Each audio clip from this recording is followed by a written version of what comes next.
Monsieur Paradis, bonjour. Bonjour. Merci de m'accueillir chez vous. Plaisir. À quoi 10 km 10 km des lignes Très près de la frontière du Vermont, oui.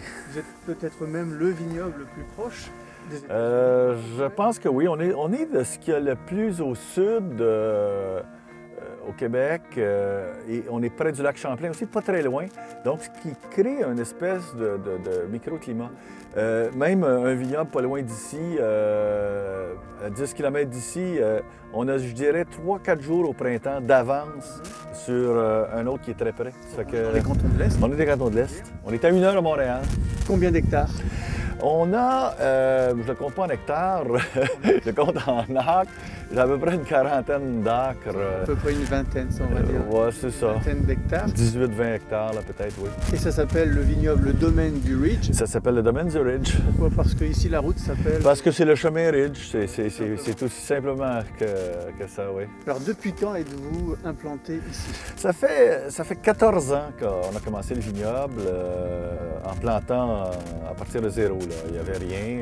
Donc, les premiers plants, ensuite, on a développé cette parcelle-ci, ensuite pour se transporter ailleurs, etc. Donc, du Vidal? Ici, du Vidal. On a ensuite, tout le restant, c'est à peu près du rouge là. L'autre côté du chemin, là-bas, on a du Céval, Cayuga, Geisenheim, ces variétés-là. Évidemment, aujourd'hui, comme la plupart des vignerons québécois, vous élaborez du vin de glace. On fait vendange tardive ici. Ah, vendange tardive? On fait vendange tardive ici. C'est différent? C'est différent. Moi, j'aime mieux, c'est question de goût, là, mais j'aime mieux la vendange tardive parce que... moins sucré, peut-être? Moins sucré, moins liquoreux. J'explique ça aux gens, c'est à peu près aux 2/3 du chemin entre un vin ordinaire et un vin de glace. Donc... Je suis impatient, on va les déguster plus tard. Ben, c'est ça. Et je sais que vous êtes très focalisé sur une démarche, on va dire, écologique, environnementaliste. Oui. Est-ce que vous pouvez m'en parler? Oui, je dois vous dire que premièrement, on est membre de ce qui s'appelle Duraclub, donc des agronomes qui viennent avec des techniciens. Duraclub, agriculture durable. Et il y a des agronomes qui viennent régulièrement. Ensuite, des techniciens de ces agronomes-là viennent 2 fois par semaine faire le tour des champs. Pour qu'on ait des pratiques agricoles finalement environnementales. Ensuite, on utilise ici 5 fois moins de pesticides puis de fongicides qu'ils peuvent le faire en Europe. Ensuite, le vin n'a pas à voyager, c'est ça que j'explique aux gens, le vin n'a pas à voyager d'Australie, de Nouvelle-Zélande ou d'Argentine ici. Donc, il y a un effet bénéfique sur les gaz à effet de serre. Évidemment, il faut le dire, on est au Québec, oui. On ne parle pas de Pinot Noir, Cabernet Sauvignon, Chardonnay ou Sauvignon. Est-ce que vous pouvez me parler de vos cépages? Il y a vraiment, j'appelle ça 3 catégories. Là. On a ces vinifères-là que vous avez mentionnés tantôt. Cabernet Sauvignon, Merlot, etc. On a aussi les hybrides. Dans les hybrides, Céval, Vidal, etc. Et ces hybrides-là ont besoin de beaucoup d'attention. C'est-à-dire qu'ils doivent être enterrés, on vient de le voir là, dans le champ, butés qu'on appelle et débutés au printemps. Il y a une 3e catégorie après ça, les rustiques. Les rustiques, eux, qui ne sont pas compliqués, dans le sens que ce sont des vignes qui sont très résistantes au froid et un peu à tout.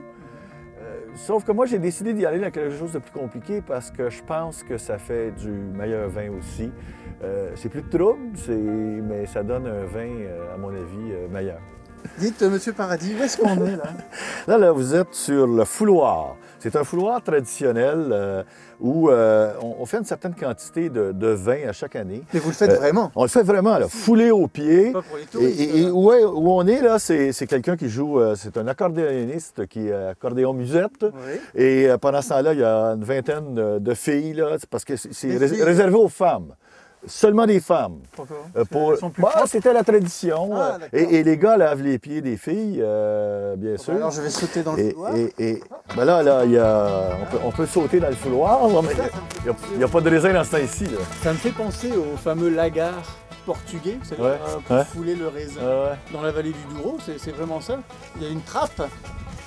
Il y a une trappe ici et le jus du raisin s'en va. Il est ramassé de l'autre côté de la porte qui est là. Et c'est ça, ça fait, je vais vous dire que Comme vin blanc, on l'appelle le fouloir. Et comme vin blanc, ça nous donne un vin blanc beaucoup plus doux. Pourquoi? Parce que les pieds, contrairement aux machines, n'écrasent pas le grain, le pépin du raisin. Alors, il y a beaucoup moins d'amertume et ça fait un vin tout à fait extraordinaire. C'est quel vin? C'est quelle cuvée? Ça s'appelle une cuvée du fouloir. On le met pas avec le reste. C'est une cuvée séparée qu'on ne vend qu'ici au vignoble. C'est ça que je la connais pas. Ah ouais, on ne le vend qu'ici au vignoble. Et je dois vous dire que vous vous rappelez peut-être du journaliste Michel Vastel.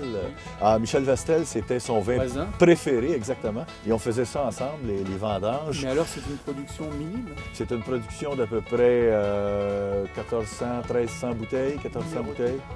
On énumère pas, là, mais c'est une production qu'on maintient, basse. Encore quelques bouteilles? Oh oui, on a encore. Bon, je vais aller goûter ça. Absolument. On y va? Avant ça, oui. Le chai? Le chai. On passe au chai. Alors nous voici dans la cuverie. Dans la cuverie. La cuverie qui est un petit peu au repos puisqu'on est au mois de mars 2010, il faut le dire. Ouais. Alors, donc, il ne fait pas très froid cette année. Non, c'est pas très froid. Pas un grand hiver. C'est pas un grand hiver. Donc c'est ici que tout se passe? C'est ici qu'une partie se passe. C'est-à-dire qu'on réceptionne sur le quai là-bas en arrière. C'est foulé, le fouloir automatisé de l'autre côté. Et ensuite, bien sûr, le vieillissement, puis toute la fabrication se fait ici dans la cuverie. Mais encore une fois, on a agrandi, ça fait pas tellement longtemps. Et puis on pensait qu'on avait beaucoup d'espace, on a agrandi par là-bas. Puis on voit déjà là, que cette cuve-là qui vient de rentrer, puis on va avoir besoin d'un autre, on n'a encore pas assez besoin. C'est prévu? Vous prévoyez encore d'agrandir? Bien, pas tout de suite, on va essayer de respirer un peu, là. Et puis, mais éventuellement, il faudra réagrandir le niveau, là, parce que on va mettre cette cuve-là juste à côté. Puis à ce moment-là, on va être bien plein ici. Là. Ça fait que prochaine étape, là, avant de rentrer d'autres cuves, ça va être agrandissement. Pas beaucoup de futailles au domaine? Pas beaucoup de fûts de chêne, pour deux, trois raisons. On passe notre porto, entre guillemets, là, fado, ça s'appelle fado, dans les fûts de chêne. Certains rouges aussi. J'ai sorti une quantité limitée d'un nouveau vin là, qui s'appelle le bâtonnier. Et on en passe des quantités limitées là-dedans. Une raison bien simple, notre œnologue, M. Berthelot, m'a toujours dit, je pense qu'il a raison, si c'est trop boisé, on ne goûte plus au vin, on goûte au bois. Et les vins se ressemblent tous à ce moment-là. Donc, on veut du fruité, puis on veut le caractère du sous-sol ici, du sol qui doit ressortir dans le vin. Alors, on n'essaie pas de le camoufler avec du bois. On va déguster? Oui.